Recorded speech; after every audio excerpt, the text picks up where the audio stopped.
matagutlo, matagadlaw. Adunay mga panghitabo dito sa kauluhan, panghitabo sa gawa sa atong nasod, ug adunay mga panghitabo dinhi sa atong dapit.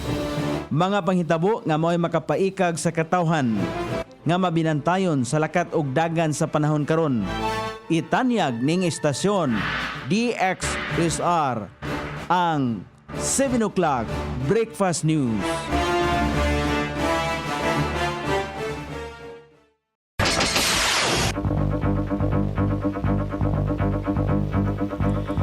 Higala, kumusta? May buntag Iligan, may buntag Mindanao, may buntag Pilipinas. Adlaw nga Martes karon pitsa 18 ning buwan sa Pebrero ning tuiga 2025. Sangan sa ato station manager Pastor Robin Solapas kini ang inyong ka-SR Kabisaya Noni B. Ang muhatod sa hanay sa balita sa alas 7. O karon sa uluhang tudling sa atong mga balita, nagmanihog motorcycle nga misibat sa checkpoint sa Iligan, nakuhaan og ginadiling droga. Inspeksyon sa mga negosyo nga walay permit sugdan sa sunod bulan sa Marso. 15 ka livestock, 60,000 pesos nga cash assistance gi-turnover sa mga IP sa Iligan. Mga sundalong nakapatay sa tagas nga opisyal sa mga rebelling New People's Army gipasidunggan. Social Security System planong tapyasan ang interest rate sa salary o calamity loan karong tuiga 2025. Walo ka mga lugar sa Pilipinas posible magdeklara og dengue outbreak. Kapin sa 366 milyones pesos nga kantidad sa mga smuggled nga luxury cars nasa kote sa mga sakop sa BOC. Balita sa gawa sa nasod, baruganan ni Trump mahitungod sa isyu sa Gaza. Gipahugtan sa US Secretary of State. Balita sa kinabuhing Kristohanon sa Nigeria, nagpadayon sa pagpakailap sa Ebanghelyo bisan pa sa hulga sa iyang kinabuhi. Kini ang uluhang tudling sa atong mga balita nga dalit kanato ning istasyon DXSR 106.7 sa inyong FM dial. Ang bugtong radyo sa dakbayan siligan nga nagsibya sa balaang kasulatan, pinasubay sa inspired and preserved, not simply dictated King James Version sa Anchor Broadcasting Corporation. O karon sa kompleto nga detalye, midagan ang usa ka alias Bingkalip sa dihang gisita sa Triton Checkpoint at bang sa kanhi NEC sa Barangay Tomas Cabilin, Indakbayan sa Iligan. Apan nadakpan ra sa mga otoridad, wala siya gipakita nga OR o CR sa motorsiklo, samtang na-recover ang duha ka pakete sa gituang shabu og mga paraphernalia sa iyang beat bulb. Giit sa dihang nga misakay kini kon misulay kini sa pagsibat, miangkon siya nga migamit siya og shabu usa ka semana ang nakalabay na.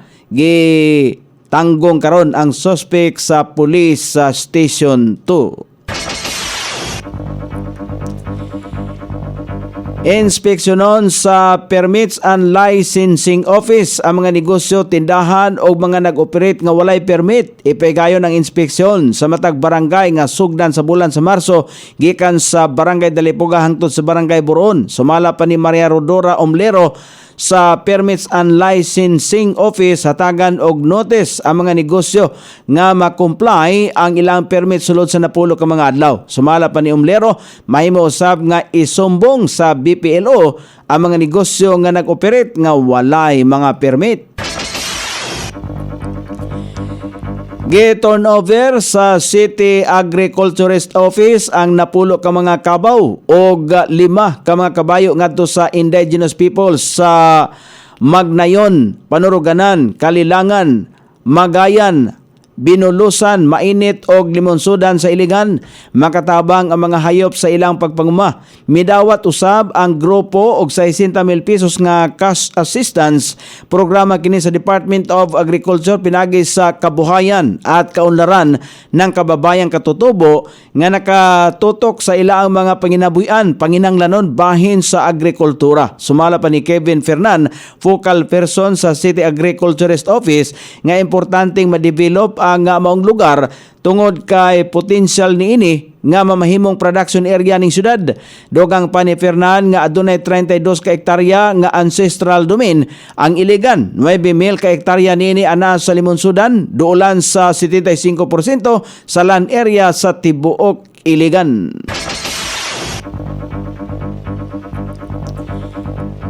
Gisabungan sa Gold Cross Medal ang halos 20 ka mga sundalo nga gikan sa 901st o 401st Infantry Battalion sa Philippine Army kabahin sa pagkapatay sa taas nga opisyal sa Northeastern Mindanao Regional Committee sa Communist Party of the Philippines, New People's Army CPP-NPA nga nakabase sa Caraga Region. Gipanguluhan nila ni Armed Forces of the Philippines Eastern Mindanao Command Commander Lieutenant General Luis Rex Bergate o 4th Infantry Division Commander Brigadier General Michael Anayron Jr. Ang paghatag og pasidungog gumikan sa resulta sa engkwentro nga gikamatay kang Merna Solarte alias Maria Malaya nga nagsilbing kalihim sa CPP-NPA Northern Mindanao Caraga Regions. Gibutyag ni Bergate nga ang paghatag og saludo sa ilang mga sundalo ang gihimo sa 4th Infantry Division Headquarters nga nakabase sa Camp Evangelistas, Cagayan de Oro City isip pagyukbo sa estado sa hingpit nga kamatayon ni Solarte. Si Maria Malaya ang dugay nang gigukod sa gobyerno tungod sa daghang mga sundalo na ang napatay usab niini sa mga engkwentro sa rehiyon sa Caraga. Halos 30 ka tuig na ang pakigasdang nini sa kalihukan. Hisayran nga si Malaya ang kapika sa kinabuhi ni CPP-NPA National Operation Head George Madlos alias Kaures nga napatay usab sa operasyong militar sa Bukidnon niadtong Oktubre 2021. O karon sa balita sa kauluhan nga mabasa sa nagkalain-laing gula sa pamantalaan karong adlaw nga nahipos sa lawak balitanan ning istasyon. DXSR 106.7 sa inyong FM dial. Ang bugtong radyo sa Dakbayan Siligan nga nagsibya sa balang kasulatan, pinasubay sa inspired and preserved, not simply dictated King James Version sa Anchor Broadcasting Corporation. Plano sa Social Security System SSS nga tapyasan karon tuiga ang interest rate sa salary o calamity loan. Sumala pa kang SSS President o Chief Executive Officer Robert Joseph Declaro. Usa sumala pa niya kini kadakong plano sa state-run na pension fund karong tuiga aron mapahapsay pa ang serbisyo nini. Wala usab gihisgutan kung pila ang kantidad sa ikalta sa interes alang sa kasamtangan. Ana sa 10% per annum ang charge sa salary o calamity loan sa Social Security System. Sumala pa kang Declaro ang mas ubos nga borrowing cost ang nangahulugan nga mas dako na ang mamahimong loan na proceeds bisan na pamanini tungod sa consistent og solid performance sa investment portfolio sa Social Security System o panahon na dugang pa niya aron i-revisit ang interest rate sa salary o calamity loan programs. Gawas panini gilauman usab ang mga dugang koleksyon gikan sa 1% contribution rate high karong tuiga o gikan sa pagpataas sa minimum ug maximum nga binulang salary credit. Posibleng magdeklara og dengue outbreak ang 8 ka mga lugar sa nasod luyo sa pagtaas sa mga kaso sa nakalabay nga semana. Sigon pa sa Department of Health, nauna nang nagdeklara niadtong Sabado ang Quezon City og dengue outbreak. Midaghan ang ihap sa mga natakbuyan sa sakit og mikutlo na og napulo ka mga tao karong tuiga kung asa lakip ang namatay ang 8 anyos nga minor de edad. Samtang wala usab gitumbok ni Health Spokesperson Assistant Secretary Albert Domingo ang 8 ka mga lugar nga nakatakda nga magdeklara og dengue outbreak. Apan kining tanan ang ana sa Metro Manila, Central Luzon ug Calabarzon. Sa datos sa Departamento sa Panglawas, naobserbahan ang pagtaas sa kaso sa dengue sa tibuok nasod karong tuiga nga nasa 28,234 ka mga kaso base sa data niadtong Pebrero 1. Kini ang nasa 40% nga pagtaas gikan sa susamang panahon niadtong 2024. Pagpatinaw pa ni Assistant Secretary Domingo nga bisan walay ulan sa mga nakalabay nga mga adlaw. Ang mga stagnant water nga natigom sa mga nakalabay nga weather system ang gipang-itlugan na sa mga lamok nga nagdala og sakit nga dengue. Busa aron malikayan ang sakit, kinahanglang limpyuhan ang palibot og kuhaon ang mga nagpundo nga tubig, mogamit og mosquito repellent og magsuot og mga sapot nga adunay taas nga bukton og mag-jogging pants. Nasa kote sa mga sakop sa Bureau of Customs ang gidaganong 17 ka mga luxury cars nga gidudahang mga smuggle sa usa ka warehouse sa Makati City. Base sa nahimong nga pamahayag sa ahensya, kini ang adunay kinatibuk-ang kantidad nga moabot sa 366 milyones pesos. Sumala pa kang BOC Customs Intelligence and Investigation Service Director Bernie Enciso, gibisita nila ang lugar aron ipasaka ang letter of authority sa shop owner o representante sa warehouse.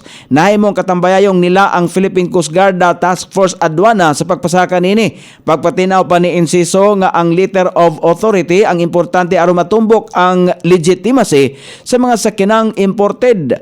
Makatabang usab kini nga masiguro nga nabayad kon bayad sa insakto nga tax nini. Mga iladong brand sa mga sakinan ang nasakote sa mga kagawad sa BOC. Sa pagkakaroon, kasamtangang gipasirado una ang lugar, partikular na ang showroom o storage facility, samtang ipahigayon ang proper inventory sa custom examiners. O karon sa balita sa gawas sa nasod, gibarugan sa administrasyon ni US President Trump nga ang pamahayag nini kabahin sa plano sa Amerika ngadto sa Gaza Strip. Gipamahayag kaniadto nga niagi ni Trump nga andam ang Amerika nga direktang modumala sa nasod ngadto sa Gaza Strip aron nga ihawas ang nasod gikan sa mga maluluoy kon makaluluoy niini nga sitwasyon. Bisan pa man nga kontrahan si Trump sa iyang mga plano, gibarugan niya nga andam ang Amerika aron nga tabangan ang Gaza nga mamahimong puluyanan sa mga Palestina. Nataho nga pamaagi kini ni Trump aron nga adunay kasiguro ang kalinaw ang Israel o Palestine human ang katuigan kapin niining panagbangi.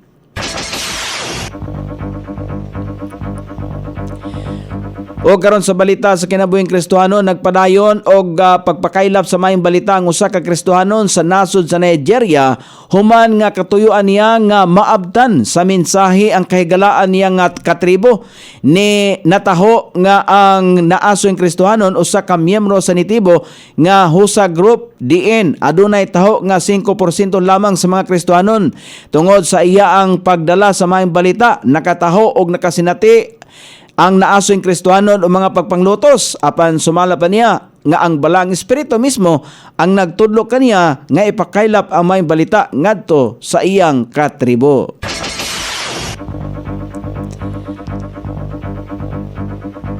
O karon sa kahimtang sa pagbanabana sa dagan sa panahon, ang shear line padayon makaapektar sa eastern section sa Northern Luzon. Intertropical convergence zone ang makaapektar sa Southern Mindanao. Northeast monsoon ang makaapektar sa dagan sa panahon sa extreme Northern Luzon.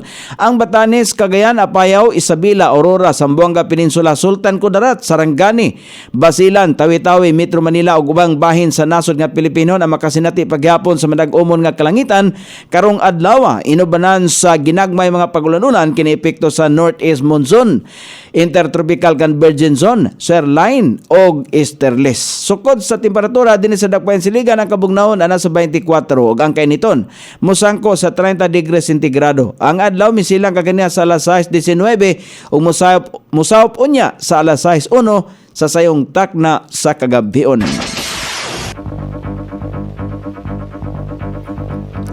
Inyong nabati ang kinatibukang hanay sa balita sa alas 7 nga dalit kanato ning istasyon DXSR 106.7 sa inyong FM dial.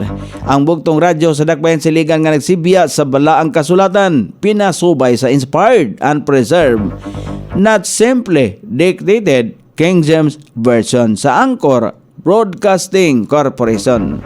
Sangan sa tigsuwat sa atong balitang international o sa kinabuhing Kristohanon, pitjan sa balita lokal Coney Island.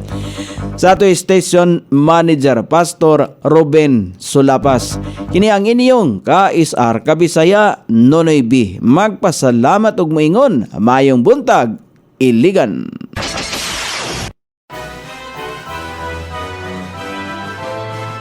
Inyong nabati ang 7 o'clock breakfast news hangtod na usab og mga adlaw sa samang takna o sa samang istasyon. Daghang salamat sa iyong pagpaminaw og maayong buntag.